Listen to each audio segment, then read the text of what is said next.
Welcome back everyone to the Hello World Guide. This is another episode of the OpenGL 3D renderer series, and if you remember, in the last video we set up our camera class, set up functions for creating the different matrices and created a constructor and set up functions for generating different matrices. And in this video we are going to continue by actually using our camera class inside of our main function. So this is just a follow-up to the last video. So in here, first of all, we are going to learn how to, first of all we are going to actually create a camera here, and the next thing that we are going to do is we are going to kind of figure out how to use the camera inside of our shaders to correctly transform our points into the correct point on the screen. And then we'll also learn how to put matrices to the shader, so that we can actually access them inside the vertex shader. And we are also going to learn how to use the camera class to generate the matrices inside of our main loop. So let us get started with that.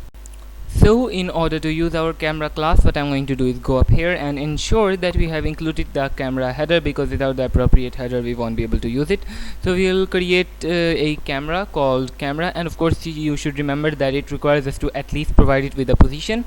So we are going to provide it with a vector 3 which is the position of the camera, and for the position I'm going to pass 0 for the x and 0 for the y, but 1 for the z, because the z is the front axis and this will kind of position it in front of the mesh that we have got. And yeah, that is pretty awesome, I guess. And yeah, that's all we need to do. So now we need to learn how to actually use this inside of our shaders. Now basically multiplying with matrices, we'll learn that in a second. Basically, for actually using matrices, we'll create a uniform mat4 inside of here. And if you remember, in camera.h we have got that implemented as a glm matrix 4, and in the glsl shader language we have also got the matrix 4 type here. So we'll create a uniform matrix 4, which we can call actually let's call it projection matrix or just projection. And of course you should remember that we need two variables here, one for the projection and another matrix for the view. So we'll create another mat4 called view here as well. And yeah, that is pretty much all we need to do. So that should allow us to kind of get all of our matrices. And now what we'll need to do is we'll need to actually, let's open up our shader.h, and we need to kind of create a function for setting the value for a mat4.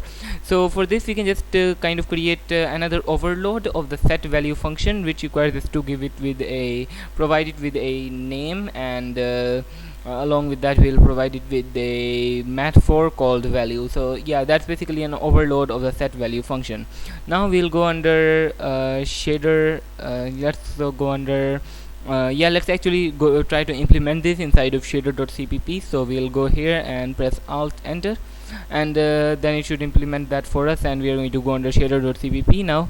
And for implementing this we'll use the gl uniform variable. So a GL uniform function, sorry. So GL uniform, you can say matrix, and you can see we have got a bunch of different matrices here for different kinds of matrices that you might have. We're going to say GL uniform matrix 4f, because this is a float matrix 4x4. So we'll use this function for fv. Why the v, we'll get to that in a second. For the uniform we'll just use the GL get uniform and get uniform location, sorry, and we'll provide it with the program ID and also the name.c string. And now we need to provide it with the other arguments. So the second argument is the count of the matrices, and we only have one matrix, so we are going to say 1, and we don't want the matrix to be transposed, we want to pass it as is, so we are going to pass gl false here.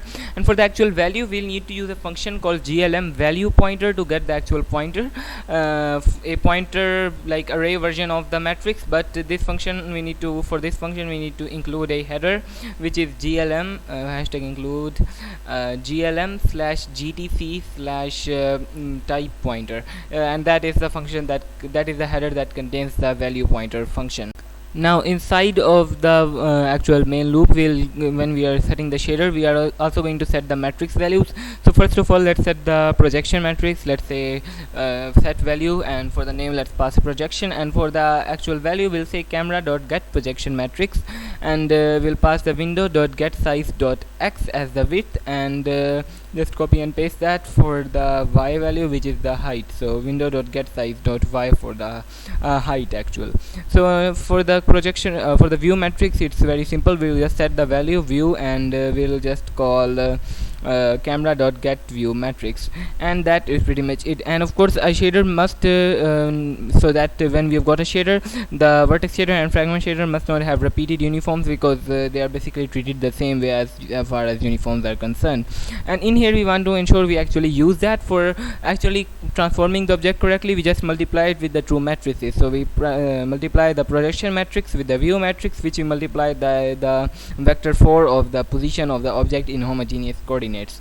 And that is all we need to do to set up our program here. So here what I'm going to do is that I'm going to change the camera so that its position is 2 on the Z, because 1 was a little bit too close. So let's go ahead and try that out and see what happens.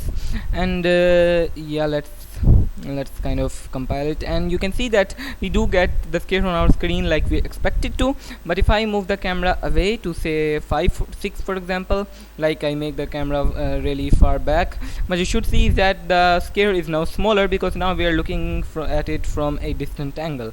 And if I were to make it 50 for example, that would be too much. Let's make it a bit close, so let's make it 1.2 for example.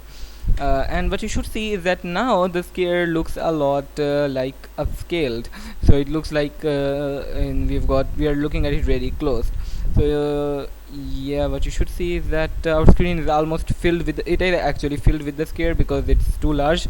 And if I were to make it by the way, if I now go ahead and set this to 2.0f, then what would happen is that if I were to maximize my screen or change the size of it, there would be a bit of a problem with this, because let me just show you for example. So if I maximize my screen right now, what you can see is that it kind of looks a bit weird here, and it's kind of not really looking that awesome, I guess. And yeah, it's looking a bit weird. So the reason it's doing that and the way we fix it is that we are going to have to make sure that OpenGL actually uses the whole area of the screen. So for that we are going to add a new event here. So we are going to say or we can do that, or we can perhaps do it at every frame if you want to actually do it in every frame. But we won't do that at every frame, but instead only do that once. So let's go ahead and say else if and we are going to check for if the event is the resized event. We are going to say event dot type is equal to type actually here, yeah, is equal to sf colon event resized. So if we get the resized event, that means our window size has changed. What we want to do then is we want to call the GL viewport method. So GL viewport, and what that method would do is it would require us to provide it with an x and y, which we will just say 0 and 0, and the width and height will pass in our window width like that. Let's copy this here, and the reason we do it like that is so that it takes up the whole of the screen, our viewport. Actually it's not pasting correctly. Yeah, now that works. So let's go ahead and run that and see now what happens. And now what you should see is that it does work a bit better, I guess. So let's see. And what you can see is that if I maximize my window, now I get the scale in the center of the screen. It's not stretched or squished, but it just looks like a normal scale, and it still works pretty well. So now we have got all of our matrices and everything else working correctly. So yeah, that's pretty awesome. And just for fun, what I'm going to do is I'm going to also move it a bit up.